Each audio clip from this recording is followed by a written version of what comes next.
The flock cameras are a whole different deal. They're huge money makers for these cities and towns. My concern is a bigger one. I think we have become a surveillance country.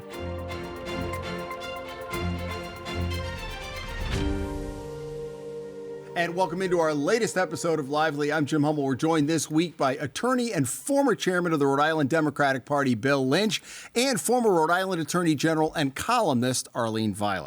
A growing number of communities in Rhode Island are either declining to install or removing altogether flock cameras from their roads, which law enforcement has touted as a key tool to catching criminals. But privacy advocates say the cameras can and have been misused. This is interesting, Bill. For years, the flock cameras kind of went in under the radar screen, and now a growing number of communities are saying we just don't like the big brother. What do you think? Yeah, you know, they started slowly with the cameras near schools, and the whole premise, publicly at least, was that this is a safety issue. Whether or not it's really a safety issue, I think, is up for some discussion. They're huge money makers for these cities and towns. And I mean, I live in Pawtucket. I think the last time I checked, Pawtucket was making millions of dollars a year. And how much of that's come out of your pocket? I paid my share of the tickets. By the way, I pay them. Yeah. I pay them. And so I think people were a little slow to kind of catch on to what was happening. And then with the increase and then with the flock cameras, and then, of course, with a couple of arrests that we've seen where clearly the flock cameras were not just taking photos of, you know, the argument was, well, it only takes pictures of the license plate and the type of car. And then you see people getting arrested because they're using people's, what they think are photographs of people operating those cars. And as it turns out, naturally, it was the wrong person, at least in one or two instances. So I think people finally have kind of woken up and said, well, wait a minute, I haven't really been paying very close attention. What are these flock cameras and what are they doing and what are we doing about them? And now you've seen a couple towns already say we want them out. So be interesting to see if that continues. Well, I've contributed to Pawtucket's bottom line as well. And I East Providence and Providence. Thank you for keeping my taxes down. Yeah, that's the speed cameras in schools. Right. As a former Attorney General, of course, I like any tool that helps to catch criminals and to bring justice to the victims. Having said that, however, while I support in general the tool, it has to have very, very, very narrow guardrails. There only should be a select group of people who can even have access to look at that. There have to be penalties of people outside that team. You know, when they put cameras in downtown Providence initially, some years ago, they said that there was only a unit that could police that. We need to go back to a very narrow conscription of who has access to that information. And certainly the company shouldn't own it. And people should be really prosecuted if they violate that. Because my concern is a bigger one. I think we have become a surveillance country. And when I see President Pinocchio really having the Justice Department become so politicized, going after his political enemies, the U.S. attorneys like Jeanine Pirro and others, just yes, sir, no, sir. All the good people have left from the Department of Justice, the lawyers who used to really just go by the rules. Now they lie to the court, etc. Sending troops into towns and cities, particularly Democratic states, etc.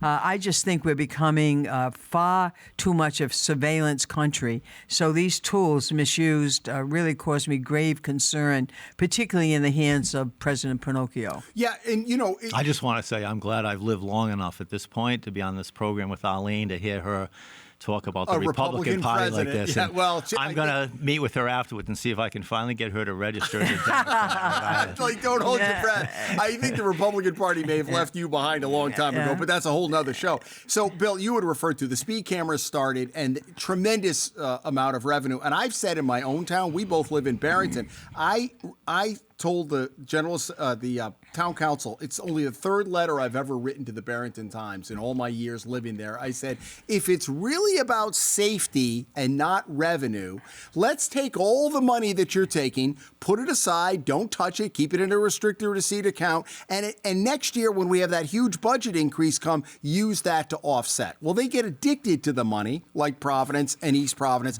but the flock cameras are a whole different deal. Because as you said, it was supposed to just take the license plates, and the chiefs will come out and say, it helped with the Brown University shooting, it helped in other things.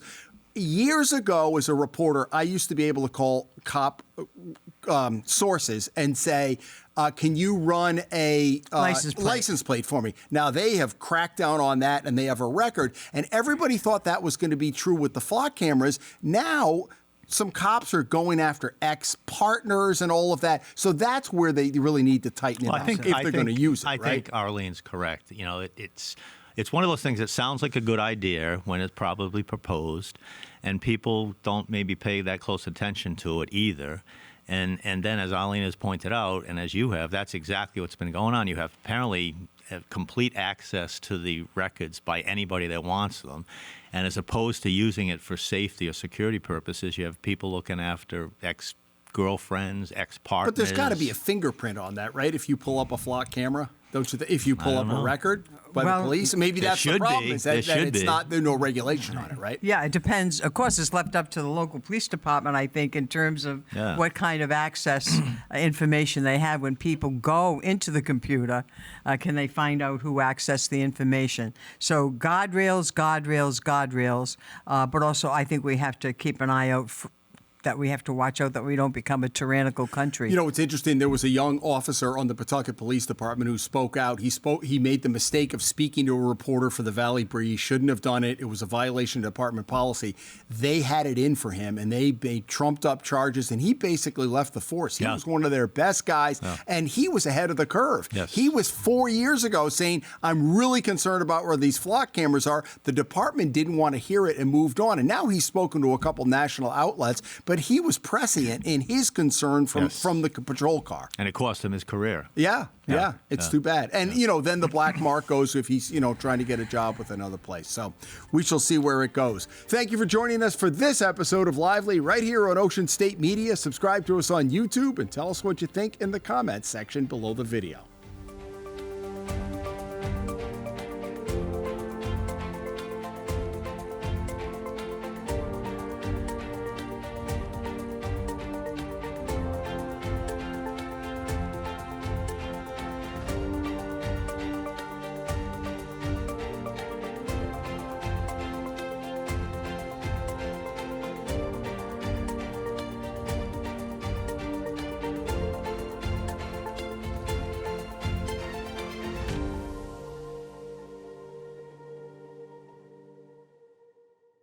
Lively is generously supported in part by John Hazen White's Lookout.